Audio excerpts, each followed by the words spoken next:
안녕하세요. 2차시 수업을 시작하겠습니다. 지금 7주차는 이 1차시, 2차시, 3차시 모두 이 과제 중심으로 해서 여러분들한테 이 어떻게 과제들을 했는지, 그 다음에 또 다른 학생들은 어떻게 했는지를 서로 볼 수 있는 그런 시간을 갖고자 지금 6주, 7주는 지금 과제 중심으로 해서 여러분들한테 이 작업한 것들을, 여러분들이 과제한 것들을 보여드리는 시간으로 갖고자 합니다. 그리고 8주차에는 아마 실기 과제가 될 거고요. 그래서 수업을 시작하려고 합니다.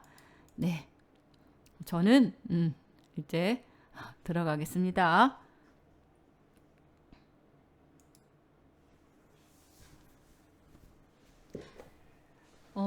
지금 이 2주차, 3차시 수험은 이렇게 했는데 지금 이름이 없어요. 여기도 지금 누구 한 작품인지는 잘 모르겠는데 지금 이름이 없습니다.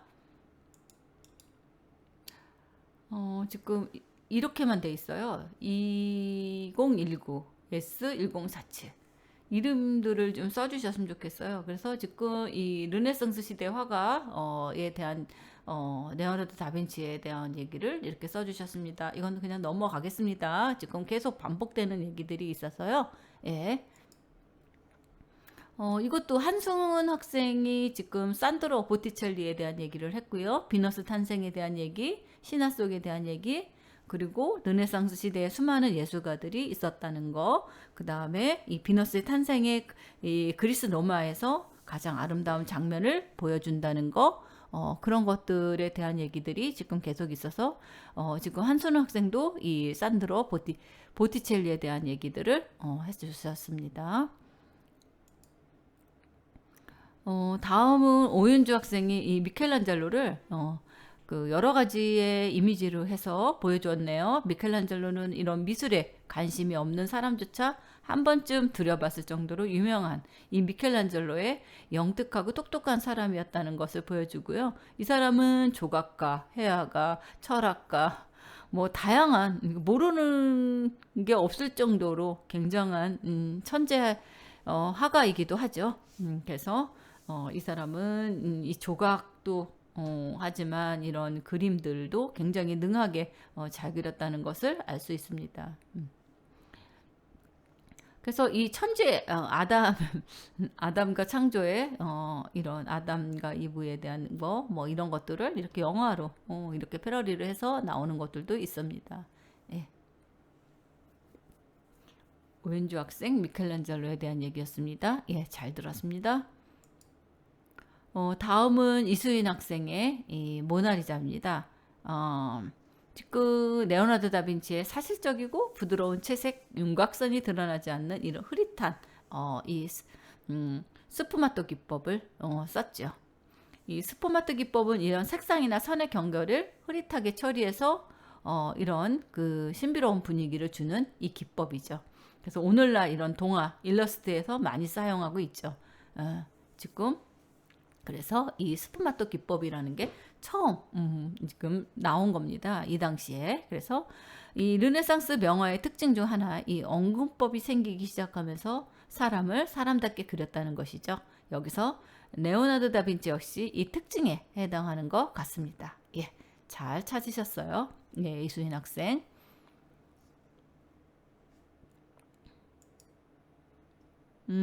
이거는 미켈란젤로의 최후의 심판인데요. 어, 최후의 심판. 이 지금 강혜림 학생입니다. 이 400여 명의 인물이 서로 뒤엉켜 있어 이 모든 것을 보고 해석하려던 몇 년이 순식간에 지나간다. 그럼에도 불구하고 파라다이스 같아서 눈을 떼지 못하게 한다. 또한 역동적인 표현이 넘쳐서 바로크 양식의 분위기도 가지고 있다. 바로크는 남성성이 존재한다고 생각한다. 따라서 남성성이 존재하는 동시에 눈을 떼지 못하게 하는 것이 마치 매력적인 나쁜 남자로 느껴진다. 이처럼 미켈란젤로가 예술을 아내라고 친한 이유를 알 수 있었다. 위험하면서도 매력적인 보라색과 사랑을 나타내는 분홍색을 섞여 재구성하였다. 그리고 그림에 매혹되는 것처럼 빨려 들어가는 효과를 얻었다. 예, 그래요. 이 색을 보라색과 분홍색을 섞어서 이렇게 만들으셨군요. 예, 예. 예. 저는 깜짝 놀랐어요. 너무 좀 무섭게 느껴졌거든요. 그리고 이 그림들이 잘 안 보여서 이게 뭔가 섬찟했습니다. 예. 그래서 이런 최후의 심판을 강혜림 씨가 이렇게 색을 넣어가지고 이렇게 만들어줬네요. 예, 예, 잘 알겠습니다. 예. 다음은 정윤주 씨. 이 라펠로 르네상스의 3대 거장 중 하나죠. 이름만 알고 자세한 그림과 정보를 몰라서 라펠러를 선택했다. 지금 미켈란젤로와 함께 르네상스 3대 천재 예술가죠. 37세에 이런 삶을 마감했고요. 오래 살았다면 예술가로서 더 많은 업적을 남겼을 것 같다. 정말 아쉬웠다. 라펠로 다른 작품보다 추기경의 이 초상이 매우 강렬해 보이죠. 라펠의 추기경의 초상은 한때 줄리우스 데메치로 알려졌지만 오늘날 볼로냐시의 대주교 알세리 추기경이라고 합니다. 이 인물의 표정과 분위기가 매우 잘 나타내는 그림인 것 같습니다. 이 아테네 학당으로 유명하죠. 이 라펠로는 이런 원근법이나 이런 피라미드의 구조라든가 이런 그 여러 가지 건축 양식이나 이런 구도가 아주 뛰어납니다. 그리고 이런 한 사람 한 사람들의 그런 그 운동감이나 율동감이나 그런 표정들이 너무나 섬세하고요. 또 이런 배색들, 색감들이 굉장히 아름답고 예쁩니다. 예, 그래서 라펠로의 이런 아테네 학당은 유명한 것 중에 하나로 나와 있습니다. 그리고 이 추기경의 초상 또한 이때 굉장히 인물화로 또 그림을 많이 그린 화가 중에 하나라고도 볼 수 있습니다. 예, 정현주 학생 잘 봤습니다. 김대령 학생은 지금 사람이 친구를 위하여 자기 목숨을 버리면 이에서 더 큰 사랑이 없나니 너희가 나의 명하는 대로 행하면 곧 나의 친구라. 이제부터는 너희를 종이라 하지 아니하느니 종은 주인의 하는 것을 알지 못함이라. 너희를 친구라 하였느니 내가 네 아버지께 들은 것을 다 너희에게 알게 하였습니다. 많은 친구 중 누가 최고인지는 모르겠지만 예수님은 분명히 좋은 친구인 것 같다. 왜냐하면 친구인 우리를 위하여 목숨을 내어주셨다. 과연 나는 내 친구들을 위해 기꺼이 목숨을 내줄 수 있나 생각해 본다. 예수님의 희생은 진정한 우정이자 사랑인 것 같다. 예, 그래요. 김대리 학생. 예.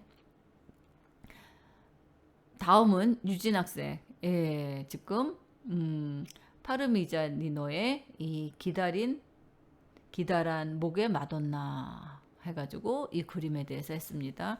이 나펠러가 죽고 난 뒤 후기 르네상스 이 매너리즘 시대를 맞이하게 되죠. 매너리즘의 뜻은 일상에 젖어 도전하지 않고 새로운 것을 추구하지 않는 등 다소 무기력해지는 시대를 말하죠. 이미 전성기 르네상스에서 예술은 조화와 완벽함을 달성했죠. 더 이상 실제같이 보이게 하려는 이 재현의 관심을 끄고 이젠 화가들의 정해진 화풍을 모방하거나 혹은 이상적인 아름다움을 지나치게 과장하면서 특정한 효과에 집중하기 시작하죠. 그렇죠. 이 전성기 르네상스에서 이룬 통일성의 원리, 통일성의 공간각, 비례, 하나의 모티브에 집중된 이 묘사의 제한, 한눈으로 파악할 수 있는 구도, 통일감, 종합 이런 것들이 다 화가 본인만의 주관적인 구상, 즉 특정한 효과가 등장하기 시작했다는 거죠. 좁은 어깨와 기다란 목, 그 위에 얹혀있는 작은 머리의 얼굴, 상반신에 비해서 너무나 큰 복부와 통통한 양다리, 뭐 이런 아기 예수 또한 얼굴이나 어깨에 비해서 복부나 하체가 너무 거대하면서 당장이라도 떨어질 것 같은 포즈, 뭐 이런 기타 등등 이런 것들이 이제 후기 르네상스 시대에 이제 이렇게 이제 그림들이 또 이제 바뀌는 것을 알 수 있습니다. 예, 그리고 같은 천사래도 좀 다 다르게 그런 표정들이 있겠죠. 여기서 이제 재미있는 이제 표정은 성모 마리아가 앉아 있는 의자를 볼 수 없다는 점, 왼쪽에 모여 있는 천사들의 시선이 향하는 곳이나 표정이 전부 다양하다는 것, 게다가 성모가 본인 가슴팍에 얹어둔 손, 특히 이 검지 손가락은 이 민 달팽이처럼 위하다는 느낌을 받겠죠. 이게 132cm에 216 크기의 이 작품이라고 합니다. 이 우치피 미술관에 있다고 해요. 예, 잘 봤습니다. 다음은 이 레오나르도 다빈치의 모나리자, 김현훈 학생. 이 작품을 선택한 이유는 르네상스 하면 레오나르도 다빈치가 대표적이고 가장 인상 깊었던 작품이 모나리자이기 때문이다. 모나리자에 대해서 조사하면서 색과 색 사이 경계선 구분을 명확하게 하지 않고 부드럽게 처리하는 스푸마토 기법에 대해 알게 되었고, 다빈치가 죽은 후 앙리 2세는 이 그림을 욕실 벽면에 걸어 마지막까지 보고 싶었다는 것도 알게 되었다. 예. 잘 봤습니다. 예. 예. 다음은 배주 학생. 네, 이 그림은 얀반 에이크가 그린 그 아르놀피니 부부의 초상이죠. 이 얀반 에이크는 이 네덜란드의 화가죠. 이 북부 유럽 르네상스 미술의 선구자로 불리기도 했고요. 이 그림의 특징은 남녀가 결혼식을 치르고 있는 모습이라고 제가 아마 설명을 해드렸을 거예요. 또 하나 이 흥미로운 점은 이 로마 화기부터 전해주는 이런 전통적인 방식, 결혼식은 남녀가 서로의 오른손을 잡고 예식을 치르는 것. 예. 하지만 이 그림의 남자는 왼손으로 여자의 손을 잡고 있다는 거. 이 그림은 아놀드 피니의 결혼식에 재현한 그림으로 해석된다는 거. 이외에도 이 작품은 매우 사실적이고 정밀하게 그려졌기 때문에 지금까지도 그 가치를 널리 인정받고 있다고 합니다. 예. 그리고 이 그림은 그 굉장히 그 부자를 연상한다고 제가 얘기했죠. 그래서 이런 그 장식적인 거나 이런 그 모피를 입은 거나 이렇게 그 이런 것들을 들은 것들이 굉장히 이 부의 상징을 나타내고자 이런 것들을 이런 그 결혼식에 대한 이런 뭐 이렇게 장식들이나 이런 것들이 다 의도적으로 했다고도 볼 수 있겠죠. 예. 예, 배지 학생 잘 봤습니다. 백원훈 학생은 지금 이렇게 그림만 보여줬네요. 그 다음에 배은빈 학생, 이 레오나르도 다빈치에 대한 얘기입니다. 그래서 이 르네상스 화가 작품을 조사하는 과제에서 레오나르도 다빈치를 선택한 이유는 내가 생각하기에 르네상스를 가장 대표하는 화가라고 떠올랐기 때문에 모나리자가 먼저 떠올랐다고 해요. 그래서 모나리자와 최후의 만찬이 있었지만 그림에 대해 자세한 내용을 알지는 못하였다. 하지만 이번에 다빈치를 조사하며 그림들 자세히 알게 되었고, 먼저 모나리자에 대해서 알게 된 사실은 모나리자라는 작품이 액자에 넣어 벽에 걸 목적으로 그려진 최초의 그림이라는 점. 또한 모나리자는 유화 물감의 새로운 가능성을 열어준 그림. 다빈치는 미술가들의 쟁의 취급을 받은 것을 싫어해 완벽한 사람이 되고자 노력한 화가라는 것. 그러한 그의 노력 덕분에 르네상스 하면 가장 먼저 떠오르는 화가가 레오나르도 다빈치라는 거. 예, 배은빈 학생 잘 선택한 의도를 알게 됐죠. 잘 적었습니다. 예. 다음은 김지현 학생. 여기도 레오나르도 다빈치네요. 나는 레오나르도 다빈치의 대표적인 그림인 모나리자, 최후의 만찬 그림만 알고 이 화가에 대해서는 이름 외에 아무것도 모른다. 수업을 들으며 이 기회에 레오나르도 다빈치에 대해서 더 자세하게 알고 싶어 선택하게 되었다. 그는 화가 외에도 조각가, 건축가, 해부학자 등 여러 학문에 있어 다재다능한 사람이었고 인간 태아의 모습을 그린 최초의 사람이라는 것을 새롭게 알게 되었다. 말 그대로 천재적인 사람이었던 것 같다. 예, 김지현 학생도 수업에 아주 열심히 잘 들었나 봅니다. 예. 다음은 박승수 학생, 이 미켈란젤로의 부오나로티. 예, 이렇게 이거는 좀 색다르게 지금 표현을 해주셨네요. 아담의 천지창조라는 명화로 미켈란젤로가 시스티나 성당 천장에 그려놓은 벽화 중 하나로 신이 아담에게 생명을 불어넣는 순간을 묘사하고 있죠. 이 명화는 왼쪽에 아담이 있고 오른쪽에는 하나님이 위치해 있는데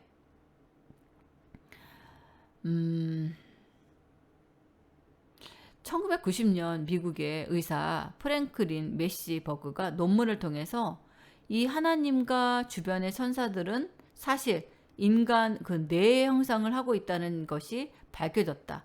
대뇌는 물론 척수, 손해, 추골 동맥 등과 해부학적으로 일치한다는 것이 세상에 알려졌다.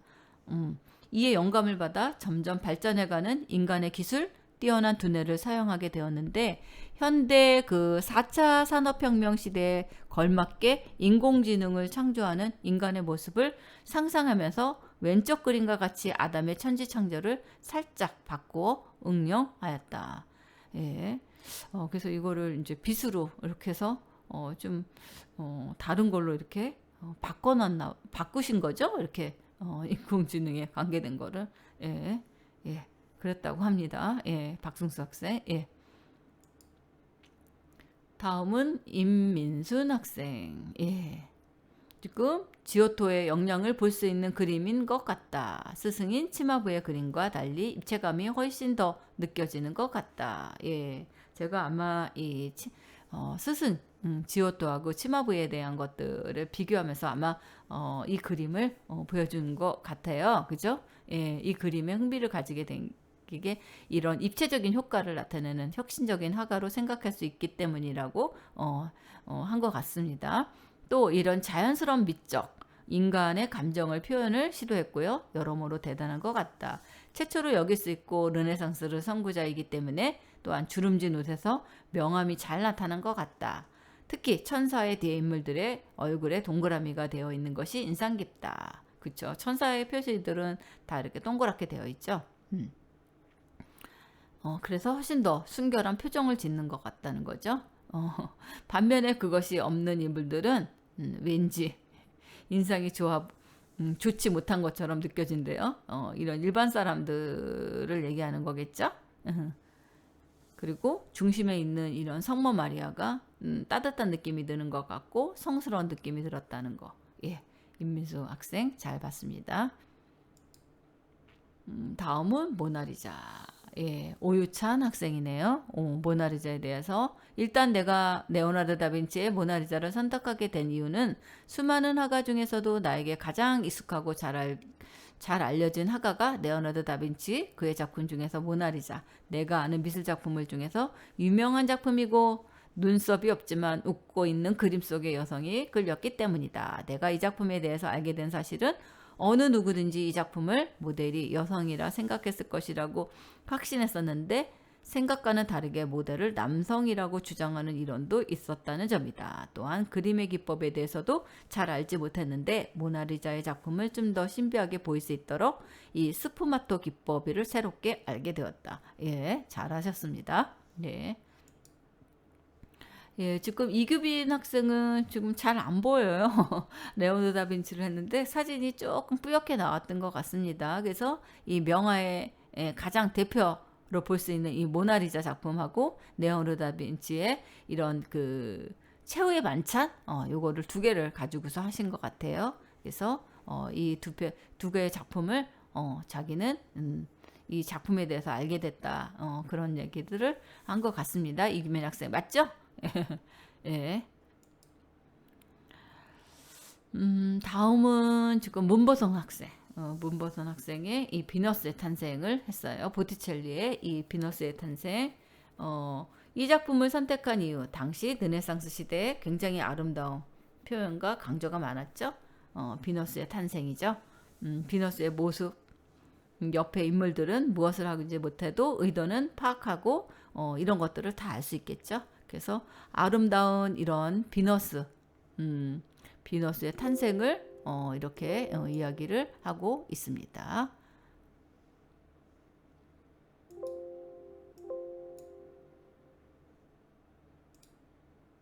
죄송합니다. 뭐가 자꾸 떠서요. 예. 네, 됐습니다. 예. 예, 다음은 조연서 학생. 히에로니무스 보스의 이 쾌락의 정원. 예, 이것도 또 유명하죠. 나는 이 그림에서 나타나는 이 기괴한 면들이 좋다. 보통 알던 미술 작품들은 풍경화, 인물화에 색채를 더했을 것 것들을 봤었는데 여기는 인물들이 많이 등장하긴 하지만 일반적인 형태가 아닌 모습이기 때문에 굉장히 흥미로웠다. 평소에도 이런 크리처나 이질감이 느껴지는 생물들을 표현한 것을 좋아했는데 우리가 알던 모습과는 다르게 생긴 동물들과 널브러져 있는 물고기들이 상상할 수 없는 세계를 보여주는 것 같아서 마음에 들고 특히 오른쪽을 지옥을 표현한 암울하고 기분 나쁜 상황들이 여러 가지 상상의 여지를 더해준다. 예, 지금 이 세 가지 측면의 그림들을 보여주고 있죠. 그래서 이 지옥과 천당과 현실에 대한 것들을 이 세 가지로 의도해서 그림을 그렸죠. 쾌락의 정원이라고. 예. 이것도 그 설명하기에는 굉장히 많습니다. 이런 내용들이. 예, 예. 그래서 이 조연수 학생은 쾌락의 정원을 선택을 해주셨습니다. 다음은 권민수 학생의 보티첼리의 비너스의 탄생. 예, 이 작품은 누구나 익숙하게 많이 보았을 법한 작품이죠. 나 또한 그동안 익히 보아오던 알아봤던 작품 중 하나이다. 어릴 때 이 그림을 보았을 때는 아무 생각이 안 들었는데 지금 다시 보니 어떻게 르네상스 시대의 재료도 지금과 같이 제대로 갖춰지지 않은 상황에서 이렇게 정교한 작품이 나올 수 있을까 하는 생각이 들었다. 전체적인 색감과 비너스에서 느껴지는 분위기가 매우 고급진 느낌으로 부드럽고 잘 표현된 것 같다. 그렇죠. 저는 제가 생각하기에도 그렇습니다.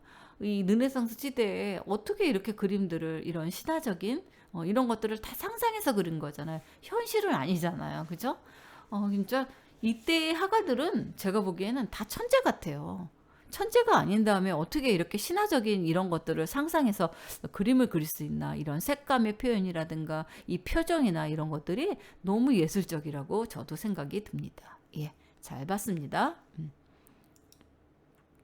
다음은 지금 황선민 씨.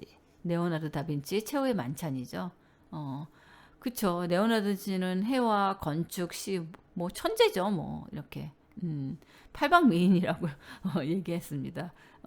특히 이 최후의 만찬, 이 명화를 보았을 때 성경에 나오는 인물들의 특성과 성격이 정말 잘 드러나 있다고 생각했고 그것이 재미있게 느껴졌기 때문에 이 그림을 선택했다고 해요. 그리고 기존의 전통적인 방식을 뛰어넘는 독창성과 예술성을 지닌 작품이라고 할 수 있고 이 명화의 가장 특징은 스토리텔링이 삽입된 점이라는 거죠. 예수님과 그 제자들에 대한 이야기, 유다의 배신 이야기 한 폭의 명화로 재탄생시킨 것이라는 거죠. 예, 잘 봤습니다. 황성민 학생. 정준현 학생도 이 레오나르도 다빈치에 대해서 지금 얘기를 해줬는데요. 제가 레오나르도 다빈치 화가를 선택한 이유는 지금 현재까지도 이 화가가 전 세계에서 가장 유명한 화가라는 점, 그쵸? 제가 가장 알고 싶어하는 화가이기 때문입니다. 이 화가에 대해서 알게 된 점은 그의 직업은 미술가에서 멈춘 줄 알았는데 천재적인 미술가, 과학자, 기술자, 상상가라는 포잡을 하고 있었습니다. 요즘은 투잡하기도 힘든데 포잡이라니 상상이 가질 않습니다. 글쎄요, 천재 화가라서 그런 것 같습니다. 이 사람은 해부학자이기도 해요. 예, 못하는 게 없었죠. 완전히 천재 화가임은 분명합니다. 예, 예, 정준현 학생, 잘 봤습니다. 이거는 한지원 학생, 레오나르도 다빈치의 최후의 만찬이죠. 이 그림은 이 레오나르도 다빈치가 지금 최후의 만찬을 그렸는데 이 예수 그리스도 십자가가 죽기 전날 12제자와 함께 만찬을 한 거죠. 이 작품이 대단한 이유는 화면 구도예요. 맞습니다. 화면 구도는 이런 수학적인 구조로 3개의 창문과 4개의 무리를 이룬 14제자라는 거죠. 지금 3명, 3명, 여기 3명, 여기 3명. 그리고 예수님이 있고 여기 3명, 여기 3명. 그리고 다 표정과 이런 동작들이 다르다는 거죠. 그리고 창문이 3개가 있다는 거죠. 그리고 이렇게 무리들이 있다는 거죠. 4개의 무리들. 이게 그리스도의 삼위일체, 네 복음서, 그리고 새 예루살렘의 12문 등을 상징하는 것이라고 해석이 되어 있다는 거죠. 대단하지 않아요?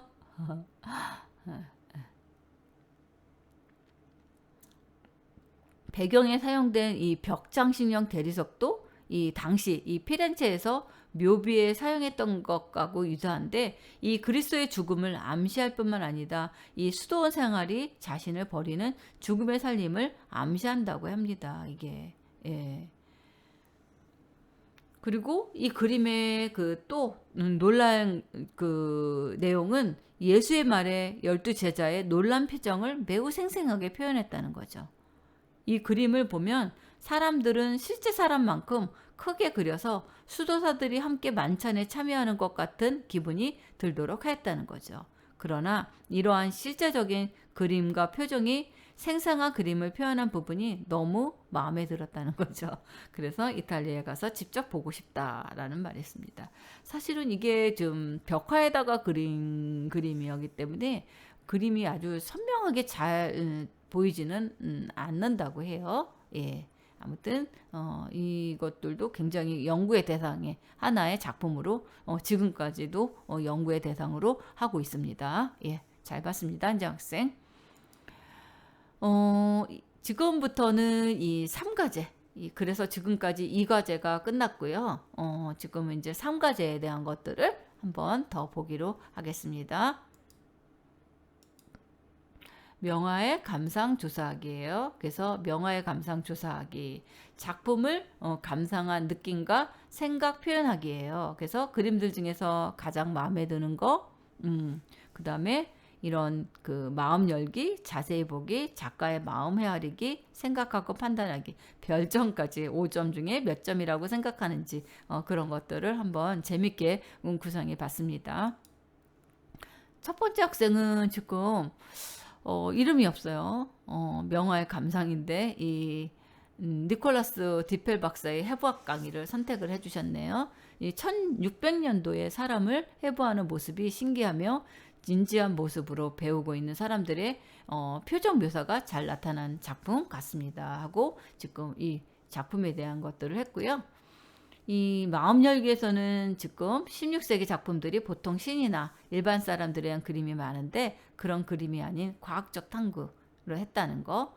그 다음에 자세히 보기는 검은색과 흰색을 많이 사용해서 명암을 활용해서 죽어가는 사람의 뼈까지 자세하게 표현했다는 거.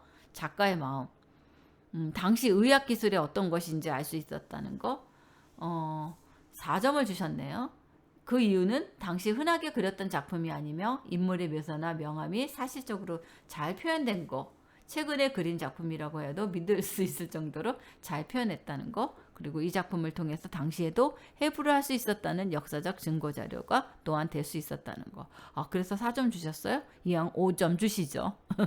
예, 잘 봤습니다. 다음은 성재 학생. 예, 모나리자를 했네요. 작품을 처음 보았을 때 유명한 작품이다 보니 익숙했다. 작품에서 보이는 것은 섬세하고 그려진 사람의 얼굴이 보인다.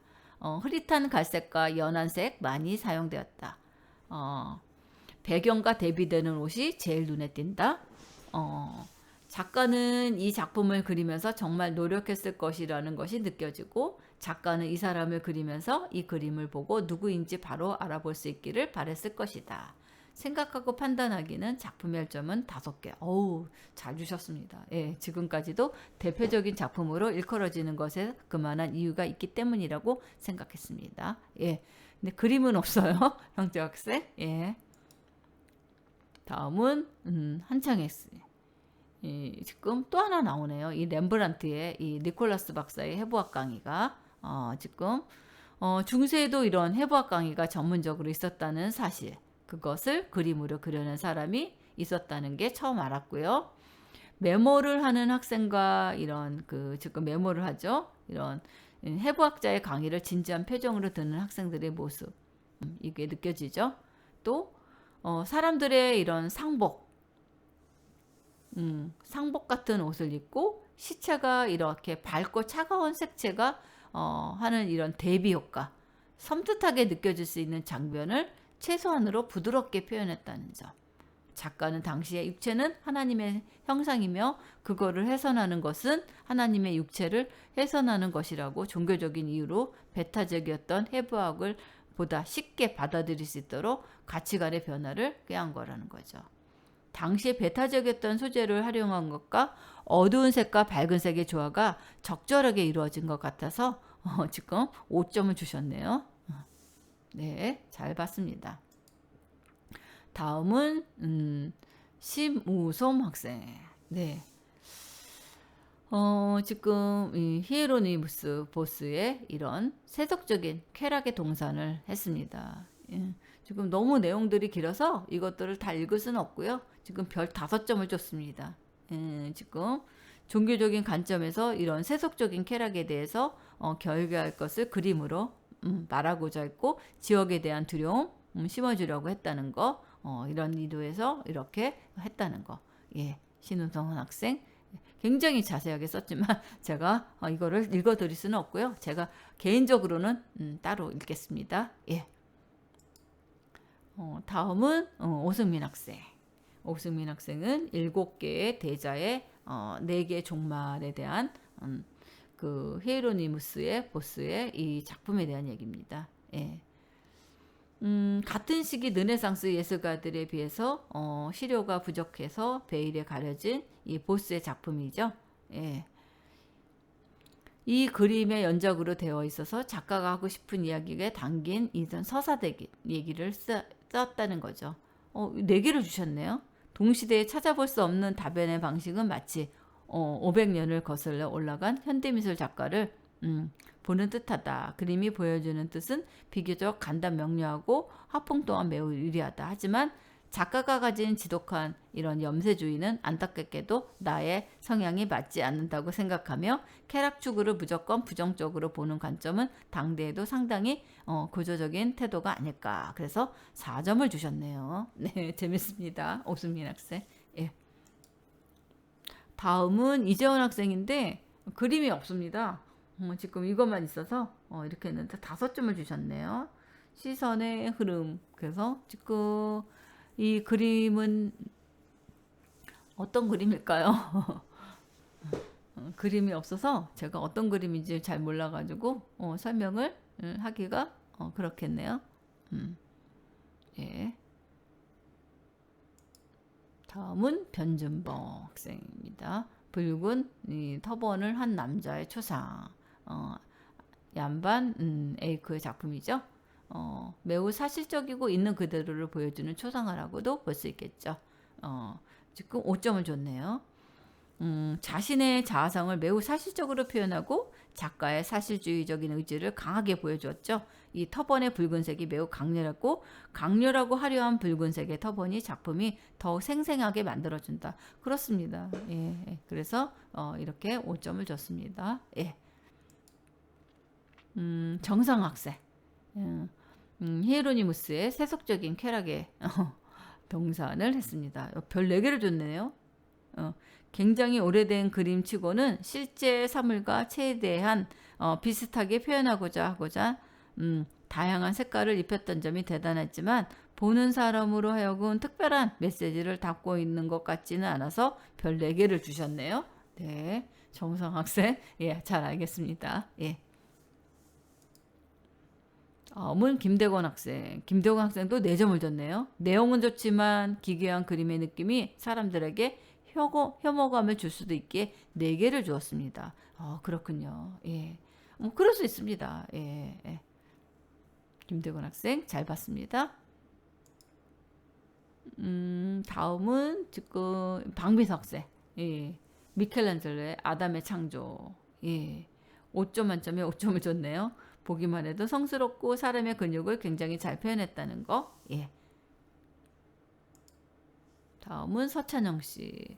이거는 히에로니무스 보스의 죽음과 구두쇠라는 거죠.